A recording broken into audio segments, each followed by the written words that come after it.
Happy 12 days to Deja, day 1. Today's video is how I get my bust down install. So I'm using a 5x5 closure wig. I actually got this one off Amazon. It'll be linked in my Amazon storefront. It's a really thick wig. So I dyed the hair jet black using just regular box dye. It does the trick for me. Two to three boxes, especially depending on the length of the hair. And I dyed it, I let it air dry, and here we are. So as you can see on this closure, let me get a little closer for you guys. On this closure, it comes quote unquote pre-plucked. Do y'all see that thick ass gap between the kind of plucked area and the hair? Yeah, let's pull all that out. It's supposed to be baby hairs, but we're not going to use that. We're going to customize your wig. All jokes aside, wigs, unless you're buying it from a stylist, they are not coming out of the box ready to wear. You are going to have to customize it. So I also bleached the knots. I did that off camera, but I'm just going to go in and tweeze it. This is the part that people say is the hardest. So I'm going to break this down step by step for you.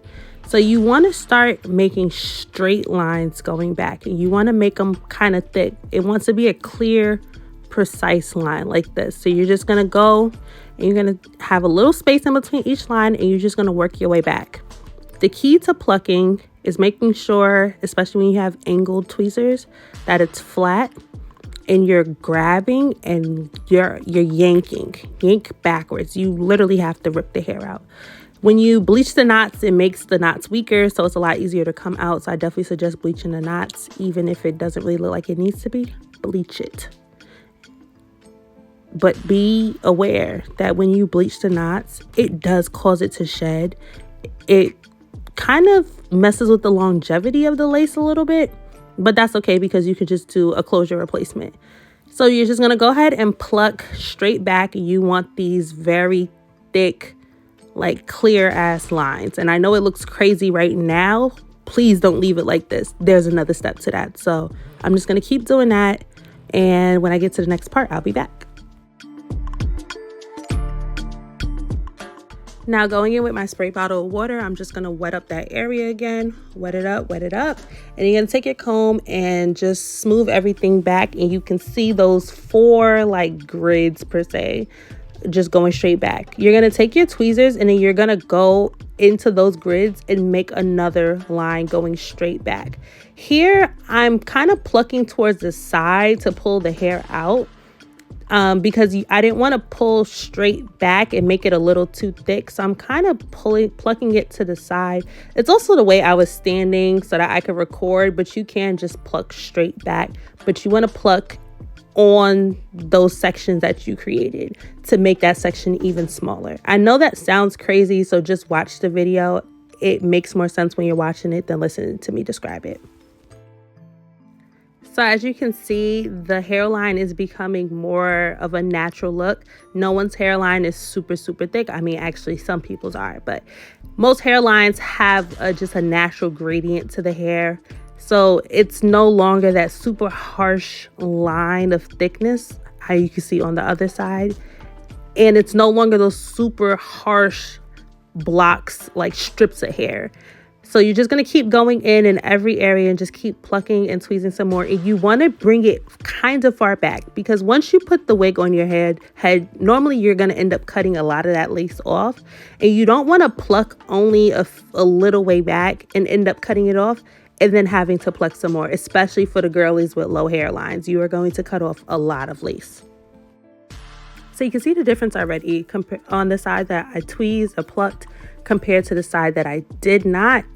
Major difference. Please pluck your wigs. I don't know how many times I have to say it. This way is super easy. And then again, you're just going to go in and continue to pluck away to your liking. You don't want to get super heavy-handed with the plucking, but again, just eyeball it and see. And of course, once it goes on your head, you can always pluck it some more.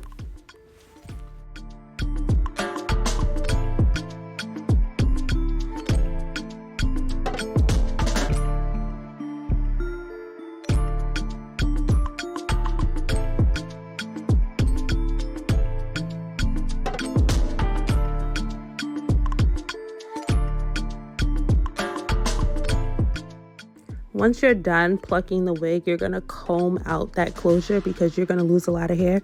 If you don't have a fur ball worth of hair, I promise you, you probably didn't pluck your wig more, or you didn't pluck your wig enough. So now going in with a heat protectant spray, I'm just going to spray the hair down because, again, you want to take care of the hair. You don't want to cause damage to the hair. Hair is expensive and we want it to last. To get a super sleek press, you have to blow dry the hair. Now, I didn't have my concentrated nozzle. I don't know where it was and I wasn't in the mood to go look for it. But you should use the nozzle attachment. But just go in and blow dry that hair and get it nice and straight just off of the blow dry. It's going to make the flat iron process and the hair is just going to look super, super, super sleek.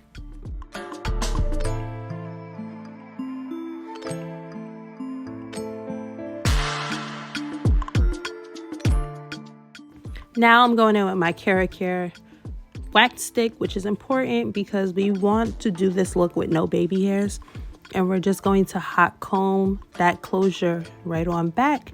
And then you're going to end up hot combing it, obviously once we make the middle part. But right now we're just going to hot comb this back and get everything going in the direction that we want it to.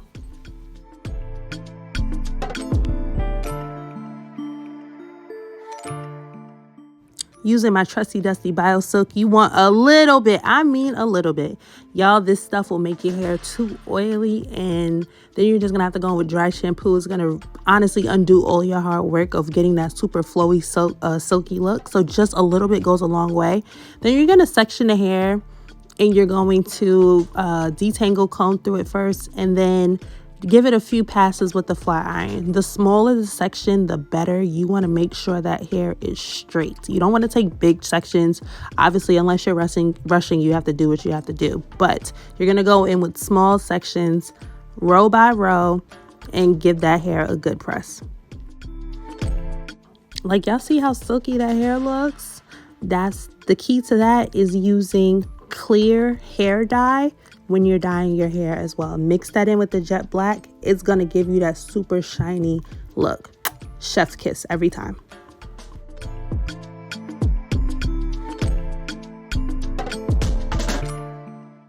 Back in with that wax stick, you're gonna go in and now you're going to make that closure super, super flat.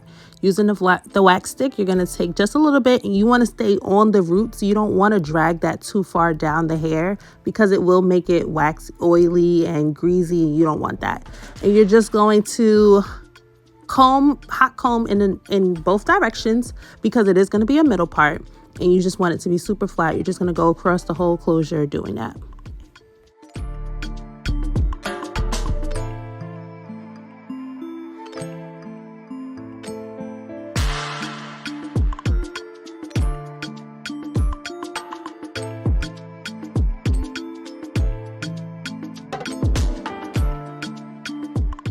The other key to a flawless look is dusting those ends. Girl, it's not your hair and it's not gonna grow. Go ahead and cut it, please. Just cut it.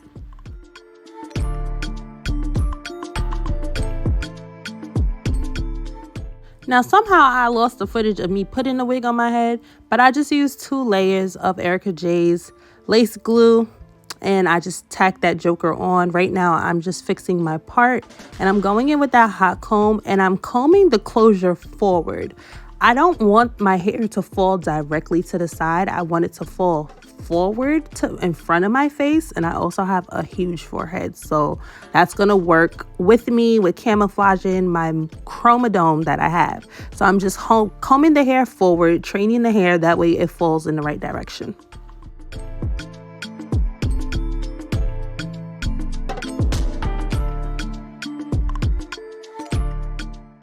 Using a cream concealer stick. Some people use powder, whatever you prefer. I like to use cream. I'm able to press it into the grooves of the lace better to me. I'm just gonna go in and define my part. I wanna make it a little wider also. So I just take it and I put a little bit on the hair. It's just not solely on the lace. And then I use my finger and I press it in just so that it's, you know, nothing is, it doesn't look fake. And then, of course, being a perfectionist, I'm going to go in with the hot comb again and just make sure everything is super sleek And I want this wig flat. I mean flat. Flatter than Taylor Swift's booty. All right, I want it flat. Normally, I would tint my lace before I put it on my head with my foam mousse lace tint. But because this was a closure and honestly the hair was covering the lace anyways, I just went in with a cream concealer shade that's closer to my skin tone. And I'm just patting that one there. We don't want the lace to be clockable. You're going to move, wind may blow, anything. So we want to make sure everything is flawless, even though it's not really visible. Going in with this misting shine spray. It's super lightweight. It doesn't make your hair oily and it smells so good. I'm just going to go in with that to give me a super shiny finish. And of course, going back in with the flat iron because I am a perfectionist and I want to make sure it's super flat. But that's it, guys. This is how I get my jet black bust down. It's winter season, so you know that's the vibe. I hope you guys enjoy it. Stay cute and stay blessed. To the next video.